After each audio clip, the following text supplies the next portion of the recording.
जानते हैं हम लोग। आज जानेंगे डाइजेस्टिव सिस्टम यानी पाचन तंत्र के बारे में जानेंगे। देखिए पाचन तंत्र क्या है, जिसको डाइजेस्टिव सिस्टम कहते हैं। सिस्टम क्या है, देखिए मान लीजिए कंप्यूटर तो होता है, कंप्यूटर भी सिस्टम है। तो कैसे, तो देखिए उसमें माउस, कीबोर्ड, आपको सीपीयू, इस सभी आदि चीज़ों को कनेक्ट कर देते हैं तो वो एक सिस्टम हो जाता है।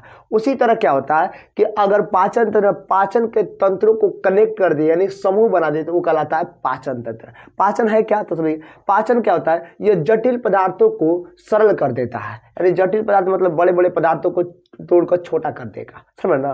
तो छोटा कर देता कि आसानी से पाचन हो सके, समझ ना। तो देखिए तो जटिल पदार्थों को कर देगा, छोटा कर देगा, सरल कर देगा। जैसे कि हम लोग रोटी खाते हैं तो मुंह में क्या होता है, उसकी पाचन होती है। पाचन मतलब वहाँ पर छोटी रोटी को टुकड़ा छोटे टुकड़े में बढ़ जाता है, समझ ना। अब देखिए तो उसको बड़े को अगर छोटा कर दिए तो क्या कहलाएगा, पाचन कहलाएगा। अब पाचन अब होता है कि सर पाचन किन किन पदार्थों का होता है। तो पाचन तीन चीजों का होता है, वासा, प्रोटीन और कार्ब, इन तीनों चीज का ही पाचन होता है। बाकी चीज अगर बाकी बात करते हैं जल विटामिन खनिज की बात की जाए तो इनकी पाचन नहीं होती है। इतनी छोटी होती है कि इनके सीधे अवशोषण कर लेते हैं, एब्जॉर्ब कर लेते हैं, सीधे निगल लेते हैं, अवशोष लेते हैं। समझ बात ना कि जल विटामिन खनिज सबको बहुत छोटा छोटा कर होता है, इसको आसानी से निकल ले जाता है। तो पूछेगा किसका पाचन होता है, तो वासा, प्रोटीन, कार्बोहाइड्रेट का आपको पाचन होता है। जबकि जल खनिज विटामिन का क्या होता है, सीधे एब्जॉर्ब कर लेते हैं, अवशोषण हो जाता है। तो अब देखिए पाचन क्या होता है कि पाचन पूछता है कि किस प्रकार की प्रक्रिया। तो पाचन जो होता है वो फिजिकियो केमिकल प्रक्रिया है। फिजिकियो केमिकल यानी फिजिकियो मतलब फिजिकल मतलब ना थूर कुछ दीजिए। जैसे कि मान लीजिए जो भी सबसे पहले पाचन होता है तो मुंह में होता है। तो मुंह में हम लोग क्या होता है, मुंह में ही इतना कुछ दे देते हैं, थूर कुछ पूरा दादा कुचूर देता है। तो कुचूर दिए यानी पूरा कुछ काट दिए ना तो वो फिजिकल हो गया। और उसी में रहती है लाल ग्रंथियां जिसको केमिकल बोलते हैं। उसी जगह लभेर, हम पूरा लभेर दीजिए, यानी लभेर दिए तो केमिकल, और थूर कुछ दिए तो आपको फिजिकल, समझ बात ना। तो थूर कुछ दिए तो फिजिकल, लभेर दिए तो क्या हो गया, केमिकल।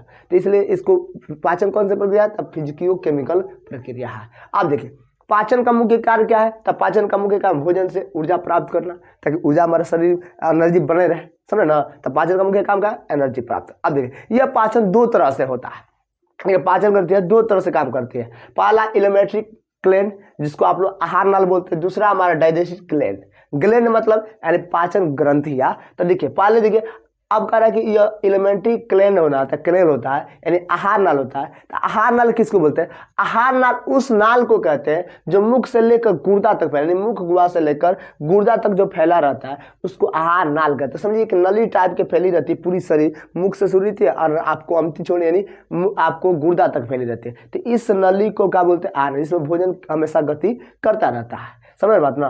तो देखिए आहार नाली सबसे ऊपर वाला भाग आपको मुख हो गया, और उसके बाद होता है ग्रासनी। ग्रासनी समझते हैं ना, ग्रासनी का मतलब होती है तो इसको लोग फूड चैन कहते हैं, फूड पाइप ये ग्रासनी यहाँ से आता है, जो नली टाइप का है ना तो इसको ग्रासनी बोलते हैं।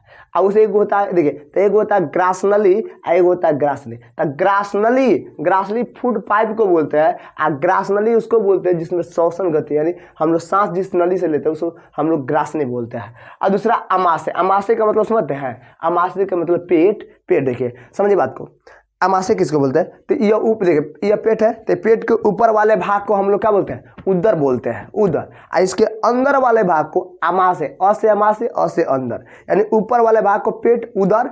जैसे गणेश जी क्या बोलते हैं, लंबोदर कहते हैं, उनका लंबा उदर होता है, ऐसे लंबा उदर उसको क्या बोलते हैं, लंबोदर कहते हैं। तो ये सामने वाला भाग को हम लोग क्या बोलते हैं, उदर यानी पेट बोलते हैं। और इसके अंदर वाला भाग को अमाशय कहते हैं, क्या बोलते हैं, अमाशय। देखिए तो ये अमाशय हो गया।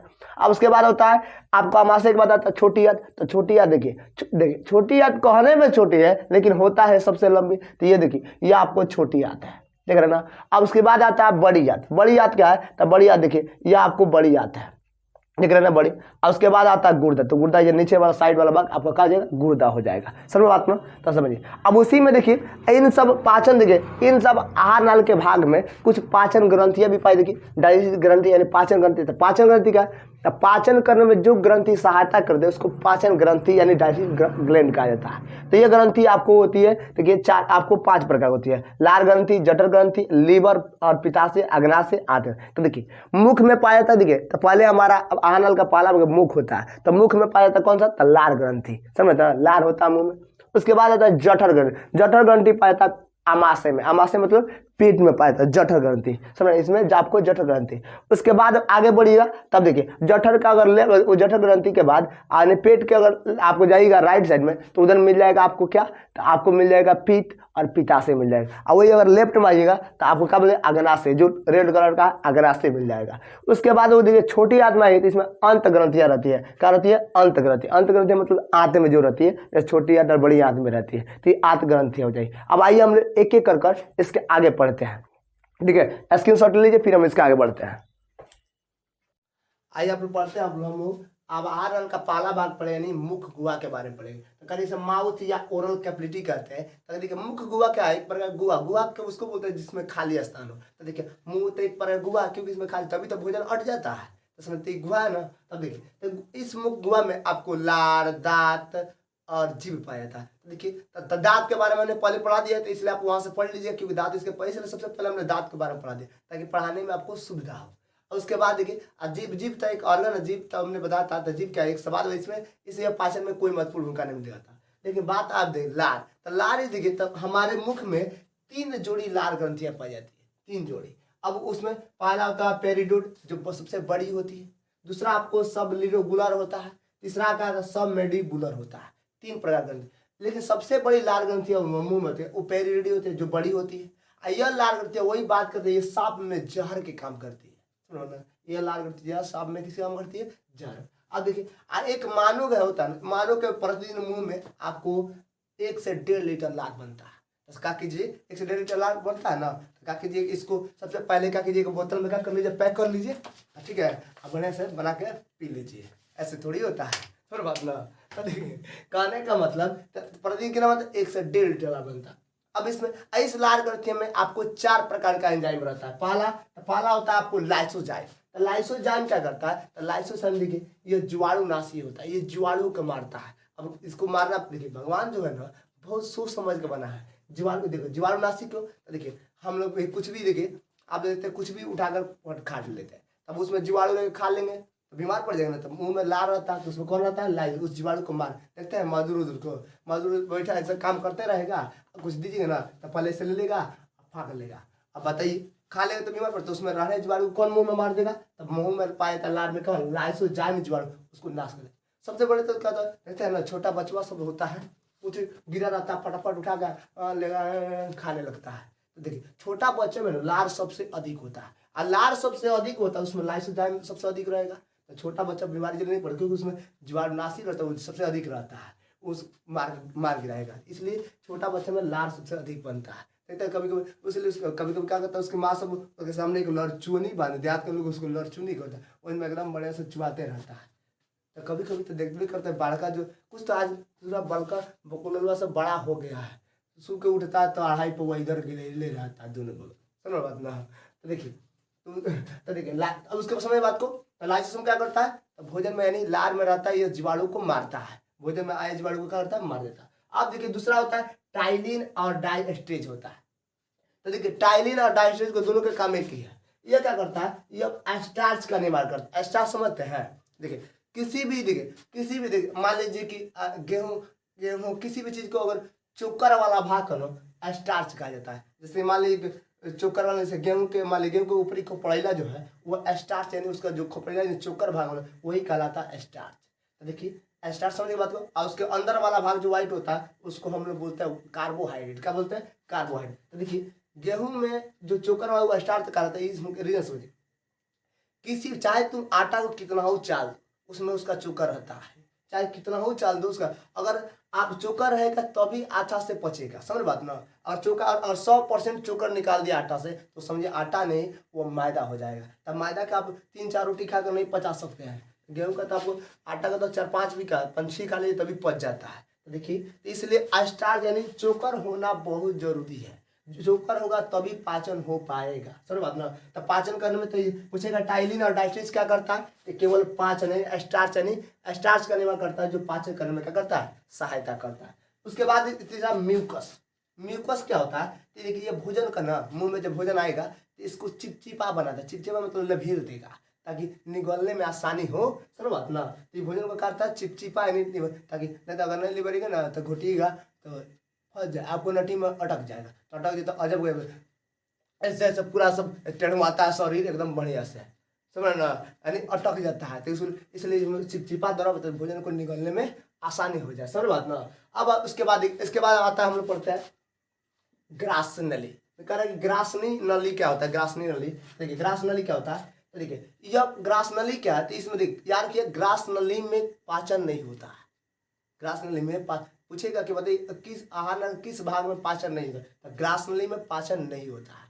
क्योंकि ग्रास नली जो होती है, देखिए ये ग्रास नली में देखिए यहाँ से लेकर यहाँ तक भाग की दूरी को ग्रास नली, इसको आपको फूड पाइप कहा जाता है। इसमें भोजन केवल देखिए ये नली में भोजन, इसकी लंबाई जो होती है ना वो 25 cm होती है। कितनी होती है, 25 से। तो कोई देखिए पहले आपने बताया क्या, देखिए पहले जो ग्रास नली थी में पाचन नहीं होता है, ठीक है।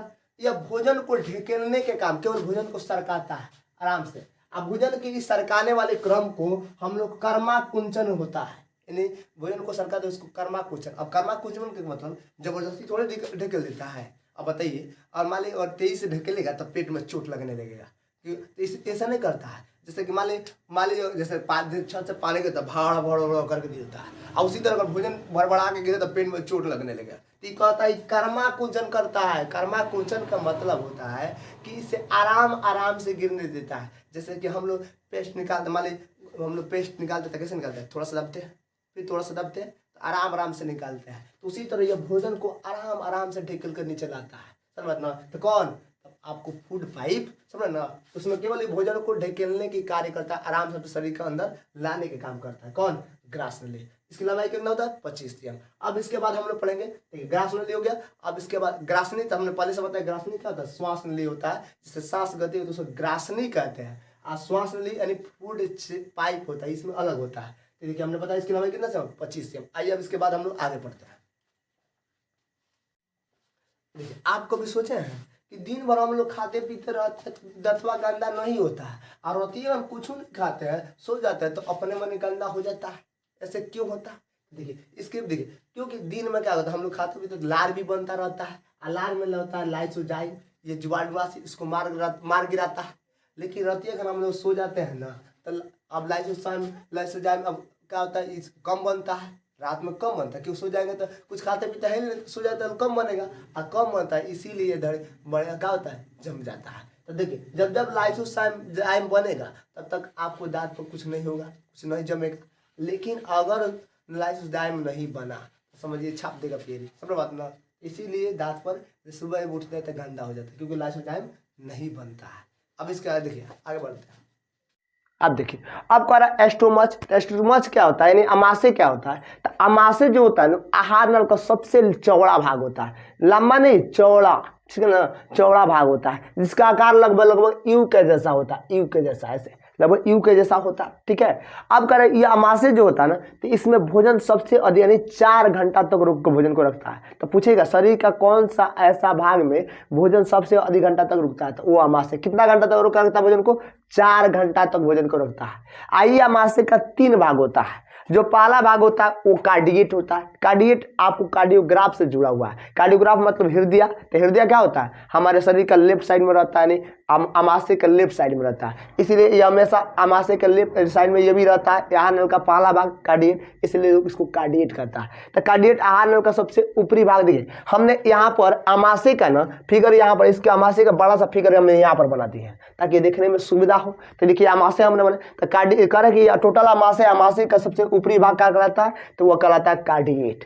इस कार्डिएट में HCl का निर्माण होता है। HCl जिसको आप लोग क्या हाइड्रोक्लोरिक अम्ल यानी अम्लपित्त कहते हैं। तो ये क्या करता है, ये जीवाणुनाशी होता है। अब देखिए जीवाणुनाशी यानी तब कहिएगा सर दूध पर जीवाणुनाशी, हाँ देखिए पहले आपको हमारे लार में पाया गया था क्या, तो लार में पाया गया क्या, अब लाइसोजाइम पाया था। तो लाइसोजाइम जीवाणु को नष्ट करता है, लेकिन यहाँ पर उससे जीवाणु को मारता है। समझ देहात के लोग थेतर जीवाणु, जो जीवाणु लाइसोजाइम से नहीं मरा वो जीवाणु अब HCl कहेगा आओ बकलो आओ तुमको अब हम मारेंगे। यानी जितना भी थेथर जीवाणु रहता है उसको HCl मार गिराता है, कहता कि तू लाइसोजाइम से नहीं बच गया, हम नहीं छोड़ेंगे, हमारे पास हाइड्रोक्लोरिक अम्ल है, मार गिराता उसको। और साथ में ये भोजन को तोड़ देता है, यानी भोजन को छोटे छोटे भागों में तोड़ देगा ताकि आसानी से पाचन हो सके। समझ बात ना। अब आता है दूसरा भाग, आता है फॉड्रिक। फॉड्रिक क्या होता है? तो फॉड्रिक की देखिए एक काटनुमा रचना होता है, फॉड्रिक में एक काटनुमा रचना होता है जिससे रूजी कहते हैं। रूजी देखिए ये फॉड्रिक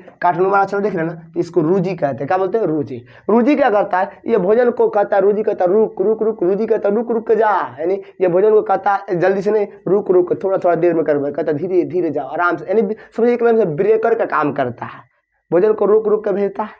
जो काटनामा क्या बोलते हैं? रूजी कहते हैं। जो भोजन का करता है रोक कर रखता है। साथ में देखिए कभी कभी क्या होता है कि मान लीजिए आप भूखे रहते हैं, पर्व रहता है, तो भूखे रहिएगा ना तो पेट में जो रूजी होगा ना तो ये रूजी बढ़ जाता है। जब खाना नहीं खाएगा तो पेट में जब बढ़ जाएगा तो ये पेट में लगेगा चुभने। तो लोग कहता है अरे दादा हो पेट गड़ रहा है, तो पेट थोड़ी गड़ रहा है, तुम्हारा रूजी है वो बढ़ गया, इसीलिए पेट काट की तरह गड़ने लगता है। समझ बात ना। तो देखिए तो समझ में तक पूछेगा, बताइए हमारे शरीर में कौन चुभने की कार्य करता है? तो रूजी।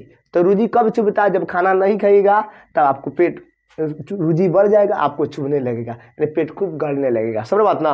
तो देखिए तो अगर भूखे रहने पर क्या करता है? यह चुभने लगता है। कौन? तो रूजी। अब दूसरा बात आता है पाइलोरिक। पाइलोरिक क्या होता है? ठीक है, पाइलोरिक में पाया जाता है आपको जठर रस। क्या पाया जाता है? जठर रस। देखिए यानी पाइलोरिक ये देख रहे हैं ना लास्ट वाला भाग, इसमें जठर रस रहता है। यहाँ पे समझ कई प्रकार इसमें जठर रस रहता है। तो ये पाइलोरिक क्या होता है? कारण पाइलोरिक में जठर रस होता है। जो इस जठर रस दो प्रकार के एंजाइम पाया जाता है जठर रस में, एक पाया जाता है रेनिन और दूसरा पेप्सिन नाम का एंजाइम पाता है। तो रेजिन क्या करता है? रेजिन कहता है दूध को दही में बदल देता है, दूध को दही में। तो देखिएगा कभी कभी क्या होता है ना, तो देखिए दूध खाता है तो किस में बदल देता है? दही में। ये कौन बदलता है? रेनिन। तो कभी आप देखिए कभी कोई छोटका बचवा होता है ना तो उसको दूध पी लेता है ना तो डकरेगा तो एकदम दही टाइप कर लेगा, पिया था दूध लेकिन डकर रहा है दही, क्योंकि उसके शरीर में मौजूद क्या है? रेनिन। उसको दूध को किस में बदल दिया? दही में। तो दूध से ज़्यादा दही फायदा करता है। आखिर दूध भी जाएगा तो शरीर में दही ना बनेगा। तो इसलिए लोग बूढ़े व्यक्ति, तो बूढ़े व्यक्ति में क्या होता है? बूढ़े व्यक्ति का सिस्टम काम करेगा नहीं, जो भी खाएगा पचेगा नहीं बढ़िया से, तो लोग डॉक्टर सलाह देता है कि बबुआ ए बुढ़वा बबुआ तू खा दही खा, दूध मत पी, नहीं तो पिएगा तो पचेगा तुमसे। तो उसको बोलता उनको बोलता कि तुम दही खा, यानी बूढ़े व्यक्ति को क्या खाने की सलाह देता है? तो दही। तो क्योंकि आखिर में दूध जाएगा तो फिर दही मत, ऐसे अच्छा कि दही खा लीजिए, आपको एकदम सुटेबल फायदा करेगा। तो बूढ़े व्यक्ति को किसको सलाह दिया जाता है? तो दही खाने के लिए, क्योंकि दूध आखिर में किस में बदल जाता है? दही में। अब दूसरा उसमें जो एंजाइम होता है पेप्सिन। पेप्सिन क्या करता है कि पेप्सिन प्रोटीन को पेप्टोन में बदलता है। यार के पी से प्रोटीन, पी से पेप्टोन, और पी से पेप्सिन, पी देख रहे हैं ना। पेप्सिन प्रोटीन को पेप्टोन में बदल देता है। तो कौन बदलता है पेप्टोन में? तो यार कई बार एग्जाम में पूछा है कि बताइए प्रोटीन को पेप्टोन में कौन पड़ता है? तो पेप्सिन नाम का हार्मोन। कारण पेप्टिन नाम का जो रसायन होता है, नहीं एंजाइम होता है, वो प्रोटीन को किसमें? पेप्टोन में बदल देता है। आप देखिए यार देखिए कभी कभी क्या होता है कि मान लीजिए हम लोग खाना खाते हैं, मान लीजिए कि शादी विवाह में गए, एकदम बढ़िया से खाना वाना एकदम भरपूर खा लिए, और खाने के बाद क्या होता है कि खाने के बाद नटी पहले फुल कर लिए एकदम, चाउमीन बर्गर जो भी मोमो सब एकदम बढ़िया से पच लिया, आ तब खा लेता, तब सब ऐसा ढकरता, हाँ ढकरता तो धुकवा यानी धुआं ढका रहता है। कहता है धुआं ढका रहता। धुआं ढका क्यों आ रहा है? क्योंकि जितना आप खाना खाइएगा ना तो उसमें उतना ही आपको शरीर में HCl बनेगा। HCl कहता है HCl जितना बनेगा तो आपको ढकार धुआं आएगा। वही कभी कभी देखते हैं, कभी कभी क्या होता है कि जो खाना खाए तो कभी उल्टी हो जाता है। उल्टी समझते हैं ना, देहात के कहता है कि उल्टनिया मार दिया है, उलट दिया। उलटने का मतलब जो खाया वो फेंक दिया, तो उल्टा था। जैसे लोग उल्टे था तो नाक कान पूरा जरने लगता है, क्योंकि उसमें रहता है खाना जो रहता है ना, तो उसमें रहता है HCl समझते हैं ना। उसमें हाइड्रोक्लोरिक ये एकदम ये होता है क्षारी यानी अम्लीय होता है। जब निकलेगा एकदम धुआं ने तरह पूरा नाक कान जरने लगे। तो इसलिए लोग कहते हैं कि जब ढक्कन है तब पूरा नाक कान झंझाता। क्यों जर रहा था? तो क्योंकि जलन उत्पन्न इसलिए उसमें रहता HCl अम्ल था जो निकल रहा था उसमें, यही लगता नाक कान पूरा जलने लगता है HCl अम्ल के कारण।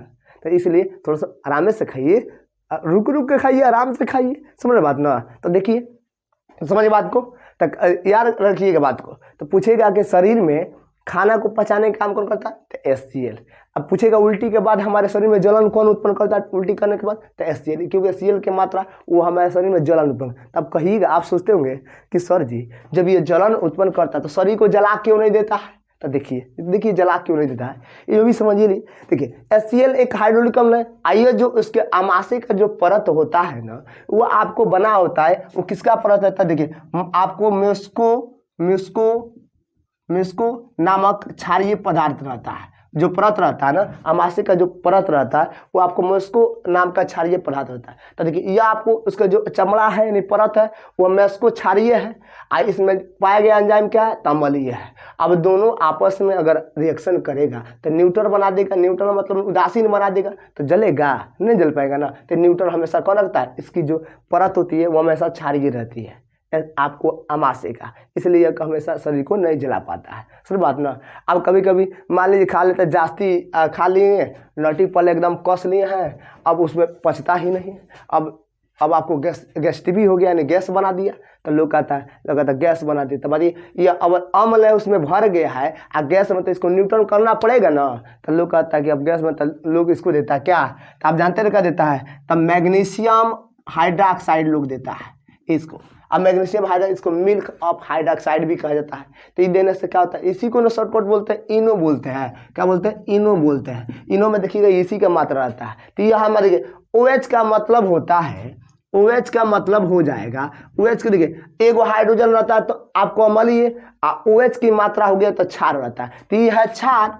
अब क्षार अम्ल लिए खाइबे की है, पूरा अम्ल का मात्रा भोजन में हिले है, क्षार खा लेंगे ऊपर से तो भोजन को क्या कर देगा? उदासीन, यानी आपको जो गैस बना है वो एकदम नॉर्मल कर देगा, आप ठीक हो जाइएगा, आप लगेगा डांस करने बढ़िया से। सिर्फ बात ना, तैयार रखिए बात को।